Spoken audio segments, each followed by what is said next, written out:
Have you ever just, stopped and really wondered, what is all this? What's the actual fundamental nature of reality? That deep question, yeah. Like, what's holding it all together? Is there some principle behind the scenes making sense of all the constant change, the seeming chaos? Absolutely. It's a timeless question. And long before we had modern science, thinkers back in ancient Greece, especially around Ionia, places like Miletus, they were the pioneers. Right, the very beginning of Western philosophy, really. They were the ones who started moving beyond, just myths and stories about gods. Hmm. They wanted natural, rational explanations for these huge questions. And they zeroed in on this idea of the archē, didn't they? That was their big quest. Exactly. The Yeah. archē, they were trying to pin down that single, unifying, fundamental stuff, the source from which everything else comes. Which was just a massive shift in thinking at the time, a real watershed. Totally. But then, maybe around 500 BCE, over in Ephesus, which isn't far from Miletus, you get this figure, Heraclitus. Ah, Heraclitus. Yeah. And he knew about this Milesian tradition, this search for the archē. But he wasn't just going to offer up his own candidate, like, oh, it's not water, it's this. He did something more radical. Much more. He looked at the whole project, their core assumptions, and basically said, hold on, you're missing the point. Okay, now I'm hooked. So he didn't just disagree with their answers. No, he fundamentally thought they were asking the wrong question entirely. Wow. Okay, so for this deep dive, we need to unpack that. Heraclitus's big critique of this whole Milesian search for a static material what? Right, and then explore his alternative, which is, well, it's the logos. It's this huge shift from seeking a fixed substance to understanding a dynamic, rational how. A how instead of a what. Exactly. And this isn't just some dusty old philosophical debate, It's about fundamentally changing how we perceive reality itself. Right, let's dig in. So the Milesian Thales, Anaximander, and Anaximenes, they really started it all. Moving away from myth, seeking natural explanations. Trying to find coherence in the chaos, yeah. And that archē they were after, it was meant to be that first principle, the single origin point, the unity behind it all. And it wasn't just random guessing, right? There was a kind of progression. Oh, definitely. A real intellectual back and forth. Each one was sort of building on or maybe reacting to the problems the previous guy left behind. So first up was Thales, the guy often called the first philosopher. That's him, Thales of Miletus. And he famously proposed water as the archē. Water. Why water? Well, he was using observation. He saw it's essential for life, right? Yeah. Everything needs water. It's everywhere. And it can be liquid, solid ice, gaseous steam. So it changes states. Exactly. Yeah. Seems almost, well, simplistic to us now, maybe. Yeah. But think about it. It was a huge step. Explaining the world based on something in the world, not just divine whim. Maybe less about literal H2O and more about the moisture, something fundamental. Okay, so Thales picks water. But then his student, Anaximander, must have thought, hang on. How does wet, cold water turn into its opposite? Like hot, dry fire. Right. Wouldn't one just cancel the other out? It's a logical puzzle. It is. And Anaximander's solution was, frankly, brilliant for the time. He went more abstract. He proposed the aberron. The aberron, okay, meaning? Something like the boundless, the unlimited, or the indefinite. It wasn't a specific element like water or fire. It was this primordial, qualitatively neutral source. Neutral, so it could become anything. That was the idea. It could give rise to pairs of opposites, hot and cold, wet and dry, through a process he called separation. This was a huge leap into metaphysics, going beyond what you can directly see or touch. A profound step. But then the next thinker, Anaximenes, he pulled back a bit from that abstraction. Yeah, Anaximenes, who studied under Anaximander, he perhaps found the abaddon a bit too, well, fuzzy. Yeah. A bit too out there. He wanted something you could grasp. Exactly. Something both boundless, maybe, but also tangible. And he landed on air. Air. Okay. And what was his big innovation? He proposed a physical mechanism for change. This was key. Condensation and rarefaction. Ah, density. Right. He argued that when air becomes less dense, rarefied, it becomes fire. When it gets denser, condensed, it becomes wind, then clouds, then water, then earth, then even stones. So he's trying to ground it again, make it more scientific almost. A physical process you could imagine? Precisely. A more concrete explanation. Oh, okay, so that's quite a progression. Water, the boundless, air with a mechanism. But even with Anaximenes' idea, there were still nagging problems, weren't there, with this whole material monism approach? Definitely. Two big ones, really. First, the problem of qualitative change. Meaning? Well, okay. Condensation and rarefaction explain changes in density that's quantitative. But how does just getting thicker or thinner actually make air turn into something fundamentally different, like water or stone? Yeah. How does quantity become quality?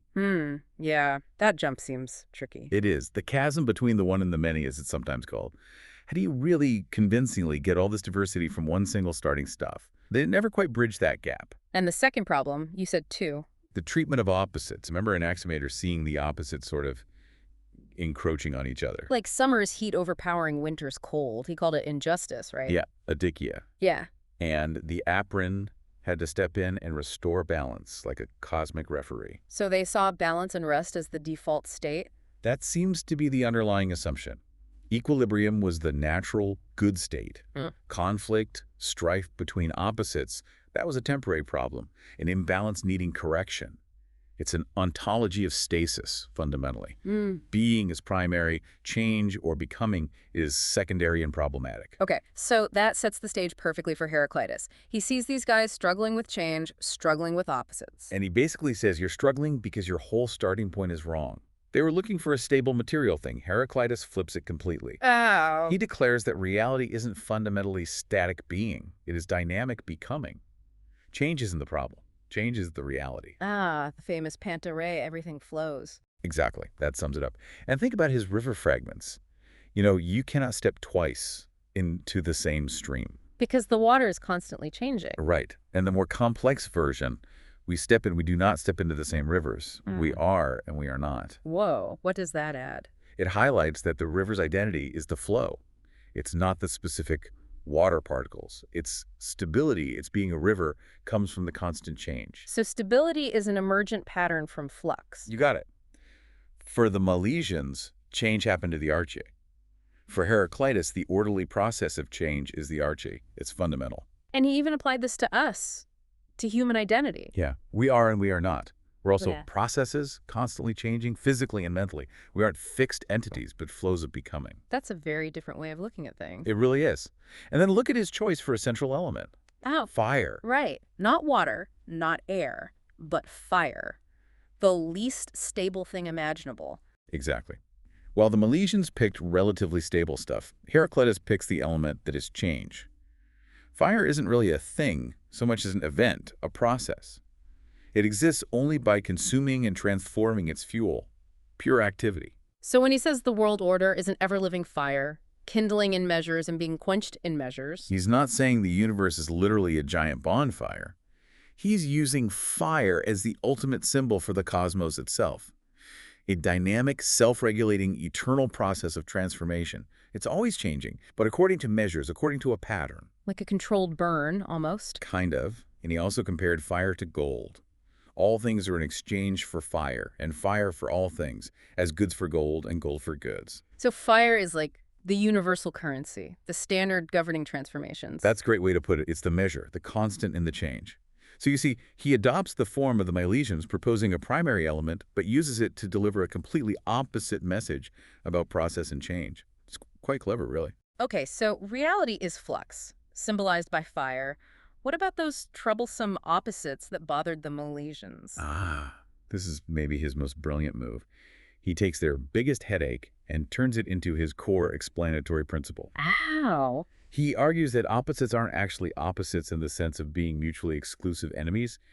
They're complementary, interdependent parts of a single whole. Can you give an example from his fragments? Sure, think about the way up and the way down is one and the same. On a path, yeah. It's the same path, just different directions. Exactly. Or sea is the purest and most polluted water. Pure for fish, polluted for humans. Depends on the perspective. Right. And cold things grow hot, hot things grow cold. They turn into each other.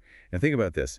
Disease makes health sweet and good. Hunger, satiety, toil, rest. So you wouldn't appreciate health without knowing sickness, or rest without toil. That's the idea. Mm-hmm. One gives meaning to the other. They define each other. They are inseparable aspects of a larger reality. So this totally clashes with Anaximander's injustice idea. Completely. Heraclitus famously declared, war, polemos, is the father and king of all, and all things happen according to strife and necessity. War is the father of all. That sounds pretty harsh. It does, but war or strife here means that fundamental tension between opposites. For Heraclitus, this tension isn't a flaw in the system, it is this system. It's the creative force. Creative. He uses the analogies of the bow and the lyre. What makes them work? The tension in the string, pulled opposite ways. Exactly. That tension, that opposition creates function, creates harmony, creates music. This hidden harmony born from strife is, for Heraclitus, stronger and better than obvious agreement. Wow. So the Milesian paradox, how one thing contains opposites, just dissolves. Pretty much. Because for Heraclitus, the unity doesn't exist despite the opposition. It exists through the opposition. The one is the dynamic system generated by the tension of the many. He turned their biggest problem into his solution. Incredible. So flux is primary, opposites create harmony. Where does this leave the archē? What's the ultimate principle holding this dynamic system together? And that brings us to his ultimate concept. The logos. The logos. Okay, this is his final answer. It is, but it's a radically different kind of answer. It redefines what a first principle even means. It's not another material substance. So what is it? It's the underlying rational principle, the intelligible law or structure that governs the whole cosmic process of change and opposition. The word logos in Greek, it has a lot of meanings, right? Like word, reason, account. All of those, yeah. Measure, principle. Heraclitus seems to pack all that in. He calls it the everlasting word, the universal common structure or reason that orders everything. It's the immanent law that ensures the constant transformations are balanced, measured, and make sense. It's the pattern within the fire, the reason behind the flux. The intelligence in the system, almost. You could say that. Yeah. And this is where he gets quite critical of, well, most people. He says things like, although this logos holds forever, men ever fail to comprehend. And that most people live as if they had a private understanding. He compares them to sleepers, sort of disconnected from the objective reality governed by the logos. So he thinks people just don't get it. They don't see this underlying pattern. Exactly. And this is a direct shot at the Milesian approach, too, their reliance on just gathering empirical data. Observation isn't enough. Not for Heraclitus. Mm-hmm. He dismisses polemothy, just learning lots of facts, saying it does not teach understanding. Simply observing the world, collecting sensory data, is useless if you don't grasp the organizing principle, the logos, behind it all. So true knowledge is rational insight, not just seeing things. Right. It's about comprehending the underlying rational structure. He's making a fundamental distinction here between the world of appearances, the constant sensory flux, and a deeper intelligible reality, which is the logos. Empiricism alone is blind, you might say. It needs the logos to make sense of what it sees. Precisely. And this logos is Heraclitus' definitive replacement for the material archē. It's a principle of a completely different order. Not a substance. Not a substance, but a structure. Not a stuff, but a pattern. Not an ingredient, but the recipe governing how the ingredients interact. So the unity the Milesians were looking for in one material source. Heraclitus finds it in the common, universal law that governs everything. And that explains his famous line, listening not to me but to the logos, it is wise to agree that all things are one. Exactly. He's not saying all things are one lump of matter. He's saying all things are one unified system, interconnected and governed by this single rational principle, the logos. That's the hidden harmony again, the unity that emerges from the strife and flux. Okay, let's crystallize this shift. Milesians versus Heraclitus. Okay. Milesians. Their principle was a material substance. Reality was static being. Change was secondary, a problem.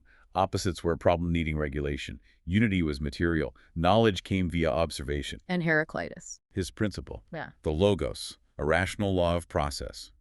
Reality. Dynamic becoming. Change. Primary. The expression of the logos. Opposites. The engine of reality, creating harmony. Unity. Relational, systemic, governed by logos. Knowledge comes from reasoned insight into that logos. He basically changed the fundamental question of philosophy. Absolutely. He shifted it from what is the world made of, more towards what is the rational order that governs how the world constantly becomes what it is, from physics towards metaphysics. Wow, what a journey through his thinking. He didn't just disagree with the Milesians. No, he completely dismantled their whole approach. He saw the problems they couldn't solve, like qualitative change, and why opposites exist, and said, you're stuck because you started in the wrong place. And his answer wasn't just another substance, but a whole new framework.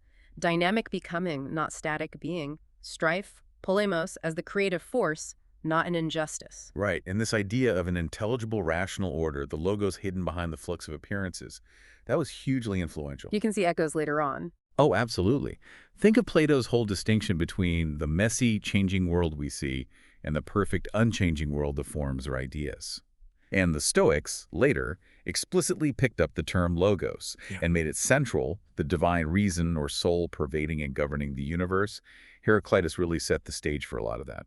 So let's leave our listeners with something to think about. This Heraclitean idea of the logos, this unseen unifying pattern or principle that creates order out of constant change and tension. How might that concept still resonate today in our own complex, constantly changing world? Thinking about that hidden harmony within apparent chaos, could that change how you perceive things, maybe in your own relationships or how you understand, say, ecological systems or even political ones? Yeah, where do you see tension creating a functional whole? Where is the logos hiding in plain sight today? It definitely gives you a lot to chew on.